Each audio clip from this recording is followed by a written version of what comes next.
TV ప్రతి అక్షరం ప్రజాపక్ష. Welcome to 77 TV ప్రతి అక్షరం ప్రజాపక్షం.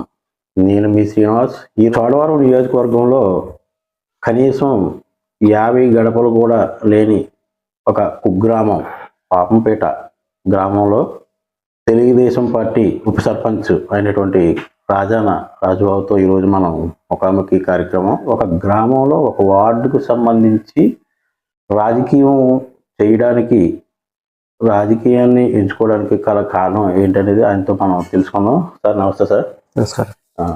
ముందుగా 77 టీవీకి నమస్కారం. మీకు నమస్కారం. మా ఫ్యామిలీ అంటే మా నాన్నగారి పేరు రాజన దేవుడు, మా అమ్మగారి పేరు సత్యవతి. చిన్నప్పుడే చనిపోయారు.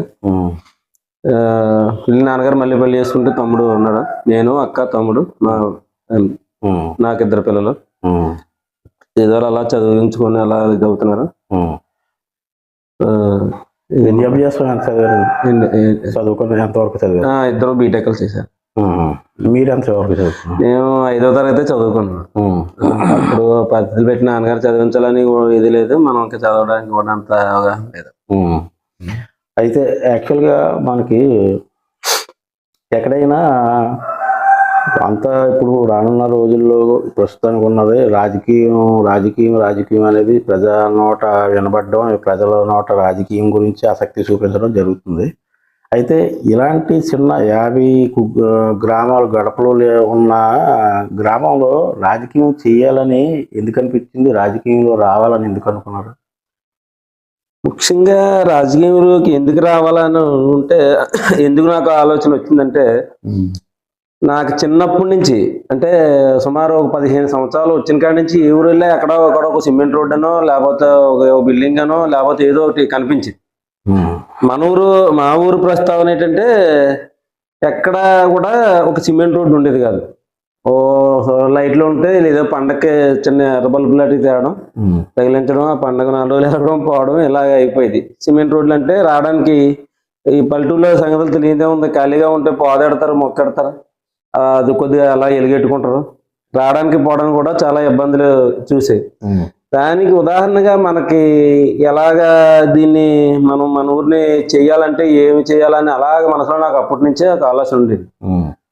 అప్పుడు దీనికి రాజకీయ ప్లాట్ఫామ్ అభివృద్ధి చేయాలంటే రాజకీయ ప్లాట్ఫామ్ ఉండాలనే ఉద్దేశంతో నాకు అభిమానమైన పార్టీ తెలుగుదేశం పార్టీలో చేరాలని ఒక ఇది మీద ఆ పార్టీలో అలాగా ప్రస్తావన మొదలైంది.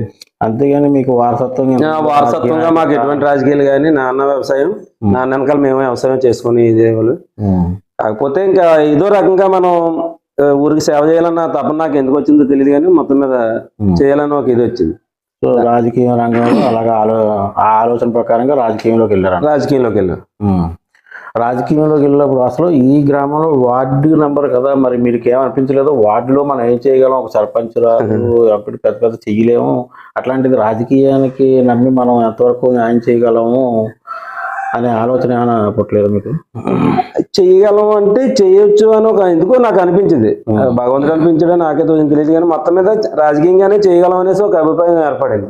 అంటే మా ఉద్దేశం అంటే ఓవరాల్ గా ఒక పంచాయతీ సర్పంచ్ కాబట్టి సర్పంచ్ చేతులు అన్నీ ఉంటాయి, ఎంపీటీ చేతులు మాక్సిమం మండలం నుంచి అన్నా తెచ్చుకొని ఏదన్నా చేయగలం.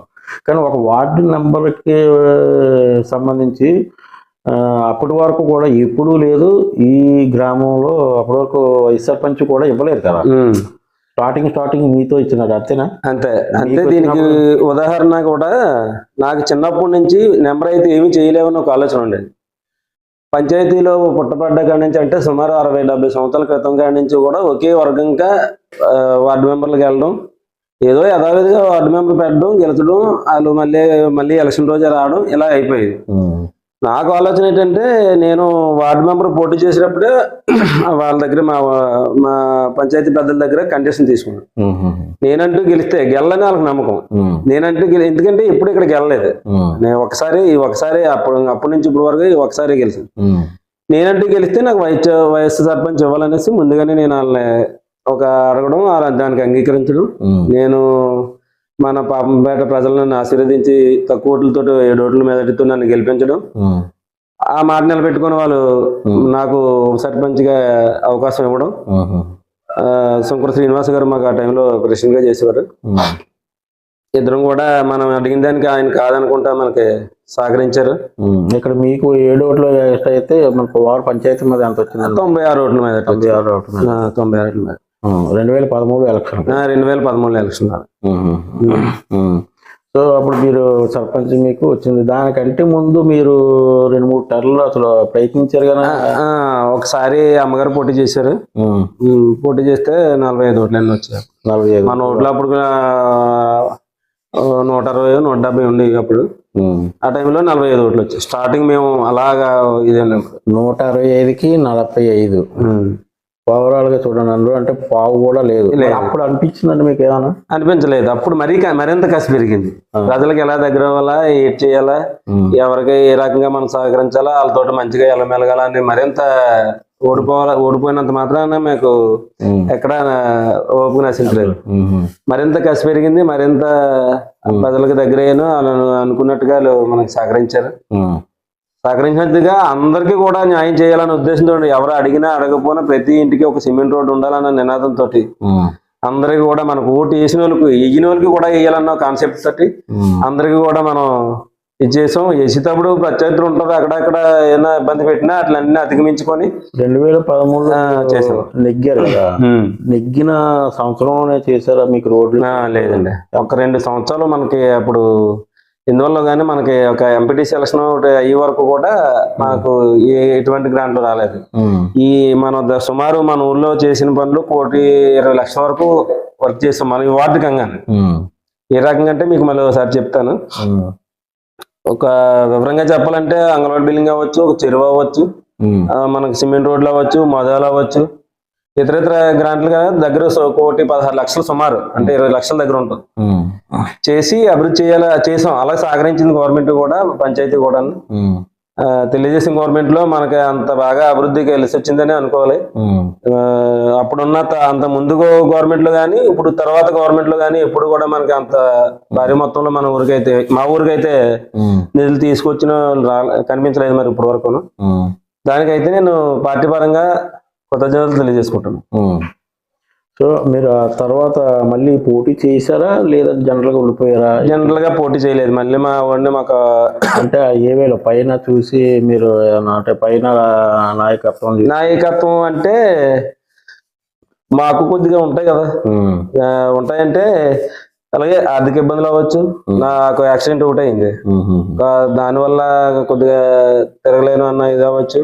మొత్తం మీద వేరే కారణాల వల్ల మొత్తం మీద చేయలేకపోయాం. అంటే ఒక్కసారి నెగ్గిన వాళ్ళు కంపల్సరీ రెండోసారి కూడా ప్రయత్నిస్తారు. డెవలప్ చేసామని ఆలోచనతో ముందుకు వెళ్దాం, ఎందుకంటే ఈసారి కూడా మాకు అవకాశం ఇచ్చి ఉంటుందని ఆలోచనతో ధోరణిలో ఉంటారు యాక్చువల్ గా. అందుకని మళ్ళీ రెండోసారి కూడా పకడ్బందీగా చేయడానికి ముందుకు వస్తూ ఉంటారు. అలాగే ఆ వేలో అడుగుతున్నాను, అంటే మళ్ళీ రెండోసారి ప్రయత్నించాలా లేదా జనరల్ గా? మా పెద్దలు కూడా ఈసారికి మా ఇంకొకరు ఉంటారులే అనేసి చెప్పారు. దానికి అంగీకరించి అలాగా వాళ్ళకి సపోర్ట్ చేసి. సరే, ఇప్పుడు యాక్చువల్గా అంటే ఓవరాల్గా మన పంచాయతీలు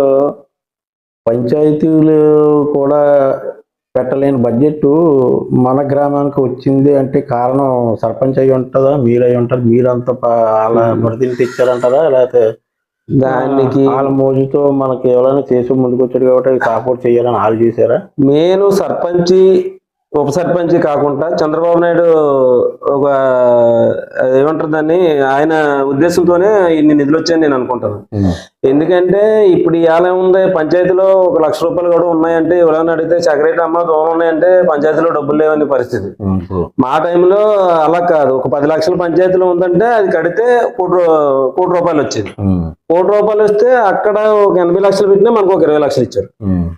లేకపోతే వాళ్ళకి ఇంకా పెద్ద ఊరు కాబట్టి మన ప్రెసిడెంట్ గారి అక్కడ ఉన్న పెద్దలు కూడా సహకరించడం వల్ల వాళ్ళు ఏమన్నారంటే అది వార్డు అయినా సరే ఒక ఊరు దానికి ఎక్కువ ఉండాలన్న ఉద్దేశంతో మనకు ఒక ఉదాహరణగా అక్కడ ఒక 50 లక్షలు వచ్చిందంటే 20 లక్షలు మనకే ఇచ్చేవాళ్ళండి. 1,00,00,000 రూపాయలు వచ్చిందంటే అందులో 30-40 లక్షలు మనకే చేసుకోమని వదిలేశారు.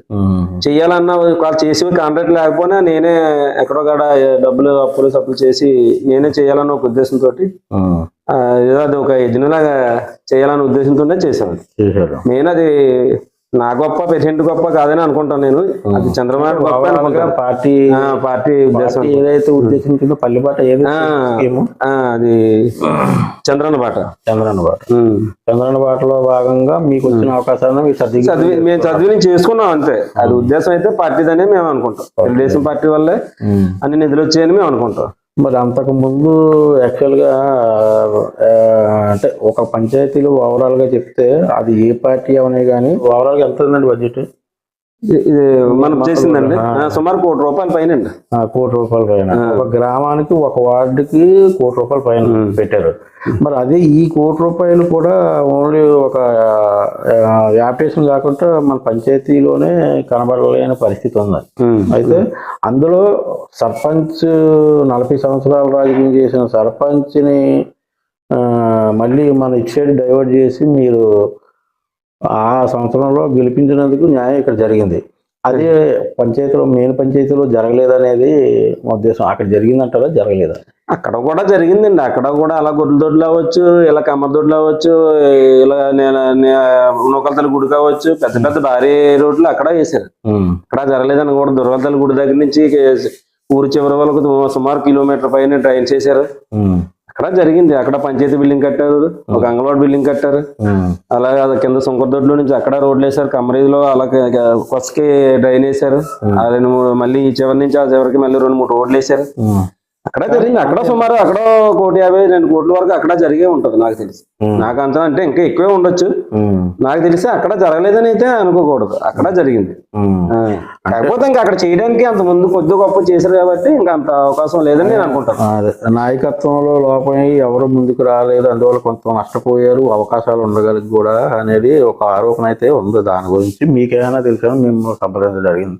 ఎందుకంటే అంతకుముందు యాక్చువల్గా కాంగ్రెస్ ప్రభుత్వంలో ఉన్నప్పుడు మీలాగే ఎప్పుడైతే మన చంద్రన్న బాట ఎలాగా ఇచ్చాడు, ఫండ్ ఇచ్చాడు, ఎక్కువ ఫండ్ ఇచ్చాడు, అలాగే కాంగ్రెస్ ప్రభుత్వం ఉన్నప్పుడు కూడా చెరువులు, రోడ్లు, కంకి రోడ్లు ఏదైనా అవునాయి కానీ మీరు చేసుకోండి, అలాగైనా మొత్తానికి మెటీరియల్ ఇష్యూస్ వెంటనే చేసుకోవడానికి అవకాశం ఇచ్చారు వాళ్ళు అప్పుడండి.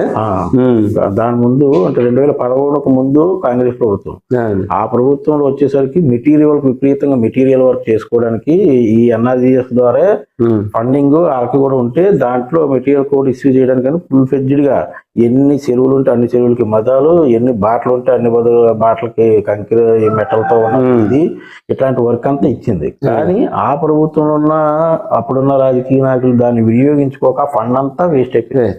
అదండి అయ్యుండొచ్చండి. అలాగే ఏంటంటే మీ ప్రభుత్వంలో ఎక్కడ మీరు న్యాయం చేయగలిగారని ఓవరాల్ పంచాయతీలో లేదనేది మా ఆరోపణ.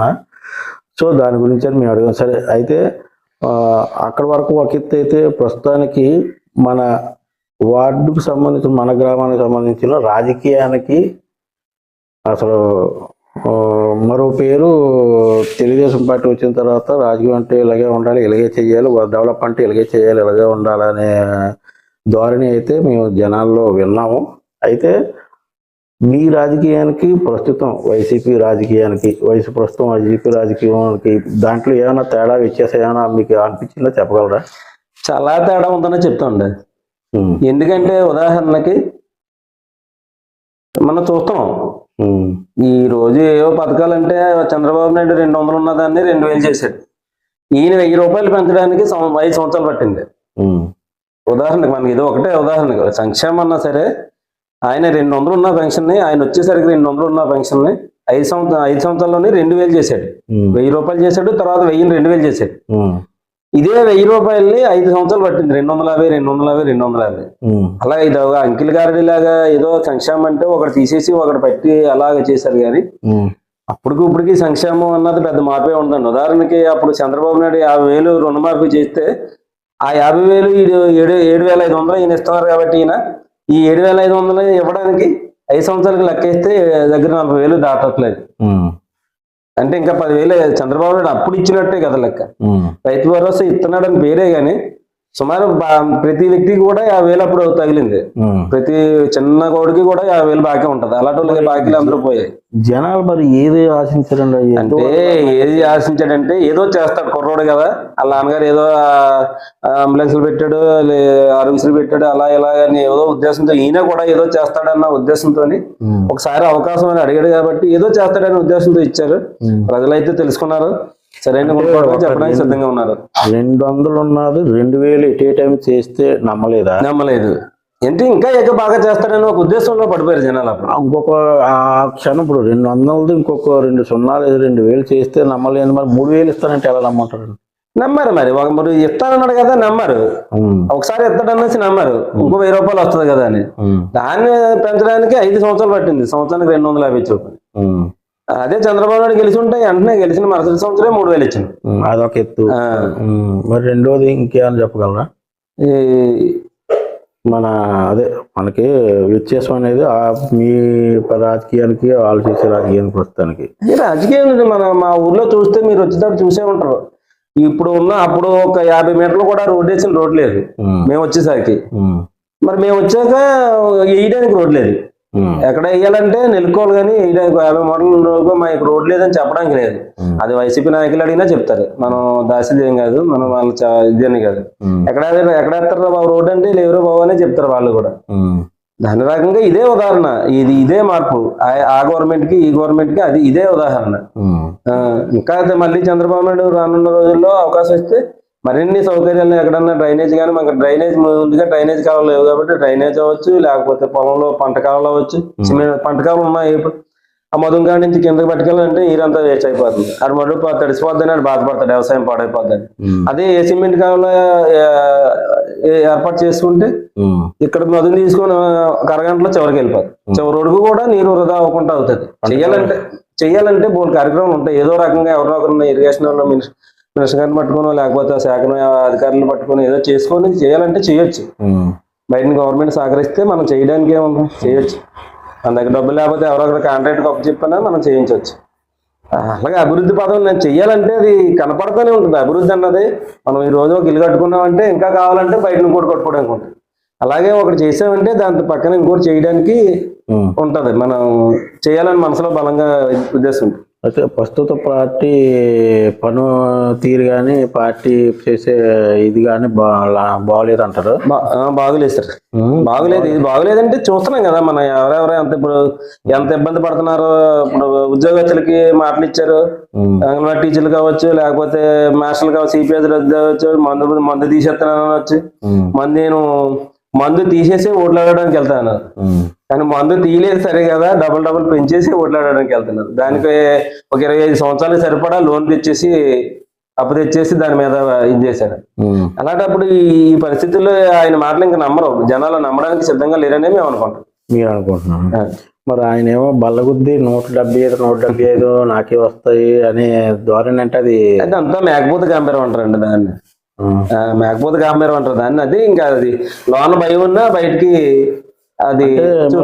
మరి మనం చిన్న అవ్వ తాత ముత్తాతలు ఇలాంటి దగ్గర మేము తీసుకున్న ఫీడ్బ్యాక్ ఏంటంటే, ఇటు ఒక అకౌంట్ లో 10,000 అప్పలంగా 10,000 ఎవరు ఇచ్చారు, అప్పలంగా 15,000 ఎవరు ఇచ్చారు, అప్పలంగా మళ్ళీ రజకీలకి చాకలకు 10,000, మంగళకు 10,000, చెయ్యూతకు 10,000, అమ్మఒడి 15,000, ఒంటరి మహిళకి 18,500, ఇది 3,000, ఇది ఇట్లాంటివన్నీ. ఇన్ని డబ్బులు ఓవరాల్ గా సంక్షేమ పథకాలకి ఇన్ని డబ్బులు ఇచ్చిన నాదుడి ఇప్పుడు వచ్చిన ఎవడో లేడు. సో ఆ ధోరణితోనే 175 వస్తుంది అన్న ధోరణితో సూటిగా చెప్తున్నాడు. అలా చెప్పినాడు ఎవరు లేదని వాళ్ళు వ్యక్తపరుస్తున్నారు. అందరూ వాస్తవాలు కాదా? వాస్తవాలే కానీ అందుకనే చంద్రబాబు నాయుడు గారు కూడా ఏ పథకానికి గండిగా ఉంటుందని చెప్తున్నాడు. సపోజ్ ఆయన అందరికీ ఇస్తానన్నాడు, అమ్మఒడి ఇవ్వలేదు కానీ ఈయన అందరికీ ఇస్తానన్నాడు. 15,000 ఇస్తానని 13,000 ఇస్తాడు, కానీ ఈయన 15,000 ఎంతమంది పుడితే అంతమందికి ఇస్తానన్నాడు, ఎంతమంది బడికి వెళ్తే అంతమందికి. అలాగే ఇప్పుడు చెయ్యూత అన్నారు మీరు, చెయ్యూత లేకపోతే 18,000 ఇస్తున్నారు. ఈయనేమన్నాడు, 18 ఏళ్ళ వయసు దాటిన కాడి నుంచి 60 సంవత్సరాలు వచ్చే వరకు అందరికి నెలకు 15,000 ఇస్తానన్నాడు. 18,000 అవుతుంది కదా, ఇంకా జనం ఎక్కువ అవుతున్నారు. 18,000 ఇవాళ ఎంతమంది తీసుకుంటున్నారు? ఊళ్ళో ఒక 10 మంది 15 మంది, లేకపోతే ఒక పెద్ద ఊర్లో అయితే 40-50 మంది తీసుకుంటారు. అదే ఈ 1,800 ఈ 1,500 తీసుకుంటే ఏమంటారు, 18 సంవత్సరాల కాడి నుంచి 60 సంవత్సరాల మధ్యలో వాళ్ళందరూ కూడా లాభపడతారు. అప్పుడు ఎందుకు వ్యతిరేకిస్తారు చంద్రబాబు నాయుడు గారిని? వ్యతిరేకించే సమస్య లేదు. వ్యతిరేకించారంటే ఇప్పుడు మీరు చెప్పింది బాగానే ఉంది కదా, కాకపోతే ఈయన చేసిన దాన్ని మీరు కాపీ కొట్టు మేము ఇస్తామని ముందుకు వస్తామని అంటే మరి డబ్బులు ఇస్తేనే కానీ జనాలు ఓట్లేరా? మరి ఇయ్యలేదు కదా, అంటే ఇయ్యలేదు కూడా నమ్మది ఏదో చేస్తారన్న ఉద్దేశంతోనే కదా ఉన్నారు జనాలు కూడా. అంటే అంత పెద్ద మాటలోనే నాలాంటి దిగుతాయిలు మాట్లాడడం కరెక్ట్ కాదు, కానీ వాళ్ళ పార్టీ సిద్ధాంతాలు పెద్ద ఉద్దేశాలు ఏమి ఉంటాయి. దిగువ ఎగువ అనేది కాదు. ఇక్కడ ఏంటంటే ప్రజల నాడి కనుక్కోవడంలోనే తప్పు ఏ మనిషి వ్యక్తిగతంగా కాకుండా ప్రజలకు పడి మాట చెప్పడం తప్పులేదు. కానీ అయితే డబ్బులు యాక్చువల్గా అంటే అంతకంటే పెద్దగా ఆలోచిస్తే ఓవరాల్ గా ప్రపంచంలోనే అప్పు చేసి మరీ దారుణంగా ప్రజలకు జనాలకి డబ్బులు జల్లేసి ఫ్రీ అలవాటు అనేది ఉండకూడదు అనేది మెయిన్ సబ్జెక్ట్. అసలు ఫ్రీ అనేది ఉండకూడదు. మరి ఇప్పుడు అందరూ ఫ్రీ అటు చూస్తే తెలంగాణలో కూడా ఇప్పుడు మన ప్రవేశపెట్టింది బస్సులు అంతే గుద్దులాడి చచ్చిపోతున్నారు మన హైదరాబాద్లోనే. హైదరాబాద్లో లేడీస్ అంటే ఇంకా ఖాళీ డబ్బులు లేదు కాబట్టి వాళ్ళు ఎక్కడికో తిరిగి వచ్చేస్తానన్న ఆలోచన. అట్లాంటిది ఫ్రీ జనాలకు అలవాటు చేయడానికి రాజకీయాన్ని అడ్డపెట్టుకొని చేస్తున్నారు అనేది అది కరెక్ట్ కాదనేది ఒక నిపుణుల ఆలోచన. అయితే ఆ ధోరణిలో మీరు ఆయన చేశారని మీరు కూడా అదే వెళ్తున్నారు అనేది మా ఉద్దేశం. ఇప్పుడు ప్రజలను పెట్టి పరిపాలన ఉంటదండి, అది ప్రజల ఉద్దేశాన్ని బట్టి పరిపాలన. నువ్వు ఏదో బాగుపడేద్దామంటే దానికి ప్రజలు ఒప్పుకోకపోయినప్పుడు ప్రజల పక్క నుంచి వెళ్ళాలి, కానీ ప్రజలకు వ్యతిరేకంగా వెళ్తే రాజకీయాలు చేయలేరని నా ఉద్దేశం. సో మీరు చేసేది మొత్తానికి ప్రజలను ఉద్దేశించి ప్రజల అవసరాలు అనుకొని చేస్తారని నేను అనుకుంటాను. ప్రజలకు కావాల్సింది అయితే ఫ్రీ అయితే వస్తుందనే మాట వాళ్ళు అర్థం చేసుకోవాలి. ఫ్రీ అనేది కాదా అనేది వాళ్ళ మైండ్కి వదిలేస్తున్నారు మీరు. వాళ్ళ మైండ్కే వదిలేయాలి మీరు. ఉదాహరణకి కేఎస్ఎన్ రాజు గారు ఉన్నారు. ఆయన ఏదైనా పని మీద వెళ్ళా రూపాయి తీసుకోవడం కానీ లేకపోతే ఏదన్నా చేయడం కానీ ఉండేది కాదు. మరి అంత నిజాయితీగా ఉన్న ఆయనే ఓడించారు ప్రజలు. అంటే అప్పటికే ప్రత్యర్థులు డబ్బులు తీసుకుంటున్నారు అలాగా ఇలాగా ఏదో ఎలిగేషన్ ఉన్నా నిజాయితీ పడడం ఒక ఉద్దేశంతో మరి ఆయన ఓడించారంటే ప్రజలు ఈ పథకాలకు ఆశించి ఓడించారని అనుకోవాలి కదా మనం.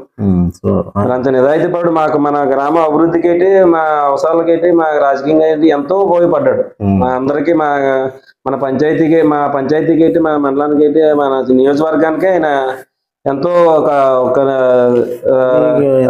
శ్రీరాముడు అన్నంత నిజాయితీగా ఆయన పరిపాలించాడు. మీ కార్యకర్తల నాయకులు అసలు ఒక 10 రూపాయలు మీ దగ్గర మేము ఎప్పుడు మా దగ్గర నుంచి ఎప్పుడు ఆయన మాకు ఇవ్వడమే. కానీ ఉదాహరణకి ఆయన ఎప్పుడొస్తే మాకు రాంకూలు కట్టుకున్నాం, మాకు గచ్చు చేయించుకోలేదంటే ఆ రోజుల్లో మనకి 10,000 రూపాయలు ఇచ్చి టైల్స్ అన్ని వేయించాడు.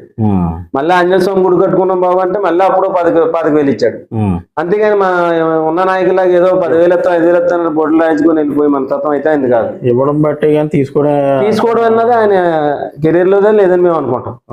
అట్లాంటిది మరి అంత నిజాయితీ పరుడిని నిస్వార్థ పరుడిని ఓడించారంటే ఉచిత పథకాలకు ఆశపడినట్టేనే అనుకోవాలి.